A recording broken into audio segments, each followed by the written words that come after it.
गांदरबल में लोगों ने कुछ दिनों पहले आके कहा था कि यहाँ पे कुछ मसाइल है, उनके बारे में बात करने की जरूरत है। लोकल्स कुछ इश्यूज के बारे में बात करना चाहते हैं और उन इश्यूज को एडमिनिस्ट्रेशन के साथ उठाने की जरूरत है। तो इनके इनविटेशन पे अपनी अपनी जिम्मेदारी समझते हुए इनके सामने आया हूं बात करने के लिए। देखते कि इश्यूज क्या है जिनको एडमिनिस्ट्रेशन के साथ उठाने की जरूरत है, कौन से इश्यूज कहाँ किस लेवल पे उठाने की जरूरत है। अगर सेंट्रल लेवल पे कोई इशू है, सेंट्रल गवर्नमेंट के लेवल पे कोई इशू है, वो उठाएंगे। अगर लोकल लेवल पे किसी इशू के बारे में कोई काम किया जा सकता है तो वो उठाएंगे। तो यहाँ पे इसी हवाले से आया था। एक रूटीन इंटरेक्शन अभी सोरा में भी हुई थी। आज उसी सोरा के बाद इस वक्त गांदरबल में आया। इसी तरह से पुलवामा, शुपिया और हमारे साउथ की जितनी भी कॉन्स्टिट्यूएंसीज है वहां पे जाके लोगों के साथ इंटरेक्शन करने की कोशिश करता हूँ। मुझे नहीं पता कि कौन सी मीटिंग चल रही है, किस हवाले से मीटिंग चल रही है। अगर वर्किंग कमेटी की मीटिंग चल रही है तो मैं वर्किंग कमेटी का परमानेंट मेंबर हूँ। 2002 से लेके आज तक पहली बार हुआ है कि मुझे इस मीटिंग का इनविटेशन नहीं मिला है। अगर वर्किंग कमेटी की मीटिंग चल रही है, मैंने आप ही दोस्तों के जरिए सुना है कि कोई मीटिंग चल रही है। मैंने ना किसी पार्टी से दूरी बनाई है, ना किसी पार्टी को बनाने के लिए कोई बात की है। मेरी नेशनल कॉन्फ्रेंस के साथ, इस तंजीम के साथ एक बात पे डिसएग्रीमेंट होती है। वो ये है कि हमने जिस नाम से, जिस वादे पे लोगों से वोट लिया 2024 में, सबसे बड़ा वादा ये था कि हम अपने आईनी प्रोटेक्शंस जो 370 के जरिए हमें प्रोटेक्शंस मिली थी, आईनी गारंटीज, उन प्रोटेक्शंस की वापसी के लिए लड़ाई लड़े। और मैंडेट का सबसे बड़ी वजह वही थी। हमारे पॉलिटिकल एजेंडा पे हम काम करेंगे। हम मुल्क में एलाइज ढूंढेंगे जिनके जरिए हम एक फोर्स बना सकते हैं कि हम अपनी प्रोटेक्शंस को वापस हासिल करें, आईनी गारंटीज को वापस हासिल कर सके। हमारे पॉलिटिकल एजेंडा में पॉलिटिकल प्रिजनर्स है, हमारे वोट हमें उस नाम पे मिला था। हमारे पॉलिटिकल एजेंडा में जिस नाम पे हमने वोट लिया था लोगों से, उसमें जितने भी सारे एजेंडाज थे उन पे हमने काम करना है, उस वादे पे पूरा उतरना है। हम बीजेपी की लैंग्वेज इस्तेमाल नहीं कर सकते हैं वोट लेने के बाद। वोट हम इस नाम पे लेके हम 370 के जरिए जो प्रोटेक्शंस थे, उन प्रोटेक्शंस की वापसी के लिए लड़ाई लड़ेंगे। और इलेक्शन के दौरान हम ये कहे कि जो स्टेटहुड की बात करता है वो बीजेपी का एजेंडा यहाँ पे फैला रहा है या वो बीजेपी की लैंग्वेज इस्तेमाल कर रहा है। और इलेक्शन में कामयाबी के बाद हम वही लैंग्वेज यूज करें जो बीजेपी यूज करती थी कि हमारी लड़ाई स्टेटहुड की है, 370 के प्रोटेक्शंस की नहीं है। तो मेरी बात यही है, मेरी डिसएग्रीमेंट इसी बात पे है कि जिन वादों पे, पॉलिटिकल एजेंडा पे हमने वोट लिया है, हमें उस पॉलिटिकल एजेंडा पे काम करना है। हमें 370 के जरिए प्रोटेक्शन जो मिली थी उन प्रोटेक्शंस के लिए काम करना है। हमें इस रियासत में जो हमारे प्रिजनर्स हैं उनकी वापसी के लिए हमें काम करना है। हम डाइल्यूट नहीं कर सकते अपनी लड़ाई को, बीजेपी की लैंग्वेज यूज करके स्टेटहुड की लड़ाई बना के अपने कॉज को डाइल्यूट नहीं कर सकते। और अगर हम वो कॉज को डाइल्यूट कर रहे हैं, हम बीजेपी के रास्ते पे चल रहे हैं और हम वो धोखा लोगों को नहीं दे सकते। इसी के साथ साथ रिजर्वेशन का इशू है, एम्प्लॉयमेंट का इशू है, रूटीन गवर्नेंस के हवाले से, बिजली के हवाले से जो वादे दिए गए थे, रूटीन गवर्नेंस के जो वादे दिए गए थे, एम्प्लॉयमेंट के जो वादे दिए गए थे, उन पे हमें अमल करना है। 1 साल से ज्यादा हो चुका है। अब 1 साल से ज्यादा अरसा गुजरने के बाद आप मुझे बताइए, अगर हमने न पॉलिटिकल एजेंडा पे काम किया, 370 के हवाले से हमने कोई काम नहीं किया, हमने वक्फ अमेंडमेंट बिल जब आई, हमने अपने दीनी मजहबी फ्रीडम के हवाले से जो हमें लड़ाई लड़नी थी उस पर काम नहीं किया। इस वक्फ अमेंडमेंट के वक्त जो हमें लड़ाई लड़नी थी उसके लिए 5 साल की जरूरत नहीं थी। वो सवाल तभी का था और तभी उसके लिए लड़ाई लड़नी थी 1 साल में। वो वक्त हमने गवाया। 370 के जरिए जो हमें लड़ाई लड़नी थी वो वक्त हमने गवाया। रिजर्वेशन 1 साल से ज्यादा हो चुका है। तो इस साल में 1 साल में जितने भी ओवर एज हो चुके हैं उनकी जिंदगी अब कौन वापस देगा?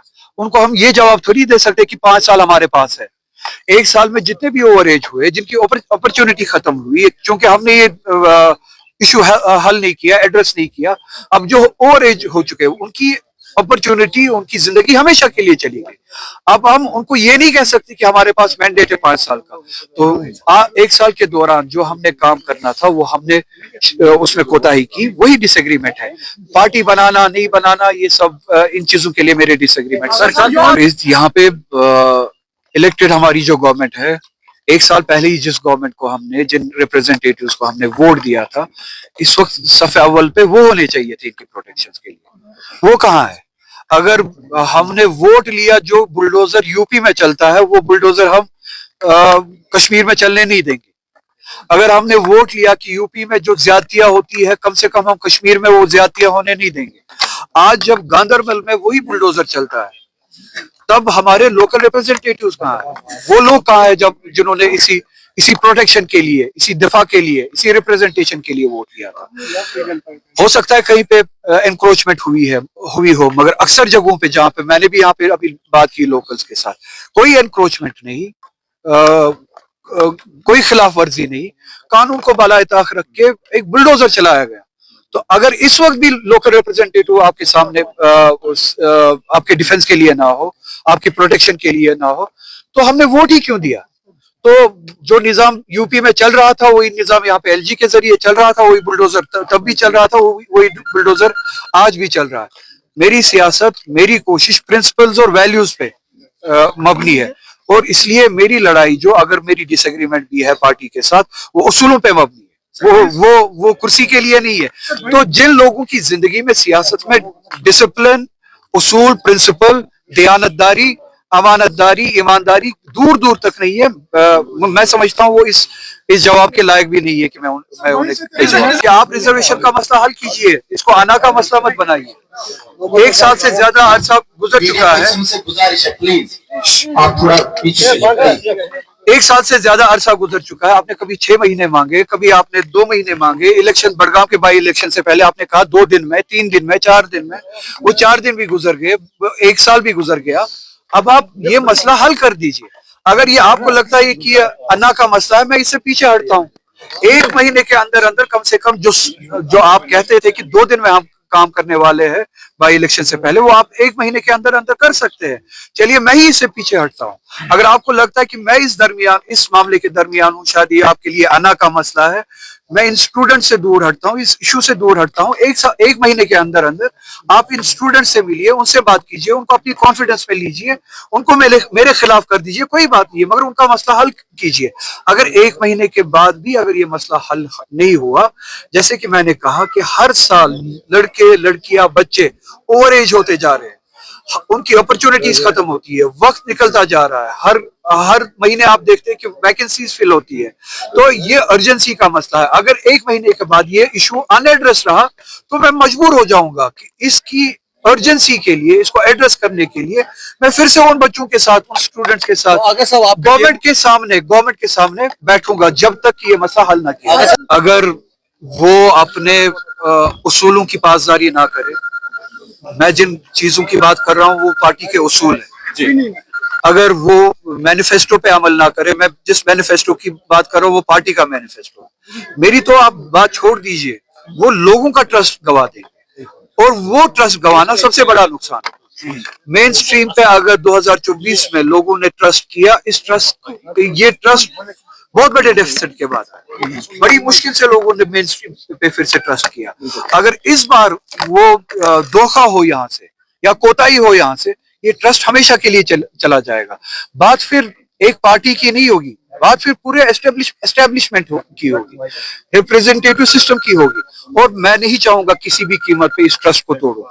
अगर जमात तोड़ना चाहे, अगर वो उसूलों से हटना चाहे, वो उन उसूलों से दूर भागना चाहे, तो फिर वो अपने रास्ते पे जा सकते हैं। मैं अपने उसूलों के रास्तों को और इस ट्रस्ट को जो लोगों को मिला, लोगों के जरिए मिला है, इसको नहीं छोड़ना। प्रोजेक्ट 1 साल के अंदर अंदर, अगर आपने देखा हो, जो ही मैं पहली बार मिला हेल्थ मिनिस्टर से, 2-3 मिनिस्टर से मिला, होम मिनिस्टर से भी मिला बिजनेस के हवाले से, हेल्थ मिनिस्टर से मिला, मैंने उनसे सीटी स्कैन मशीन्स मांगी। मेरी कॉन्स्टिट्यूएंसी में जितने भी डिस्ट्रिक्ट हॉस्पिटल्स है, उन डिस्ट्रिक्ट हॉस्पिटल्स में सीटी स्कैन मुहैया किए जाए। उनमें से 2 उन्होंने अप्रूव किए, एक बड़गाम के लिए और एक गांदरबल के लिए। गांदरबल में इंस्टॉलेशन का काम तकमील पे पहुंच रहा है, जहां तक मेरी लास्ट इंफॉर्मेशन है। 1 महीने के अंदर अंदर जो इंस्टॉलेशन का काम जो है वो तमाम हो जाएगा, मुकम्मल हो जाएगा। उसके बाद वो सीटी स्कैन मशीन वो जो है वो अप्रूव हो जाएगी। ट्रैफिक जाम के हवाले से आपने वो आरएनबी डिपार्टमेंट का काम है, वहाँ पे वाइडनिंग का काम है।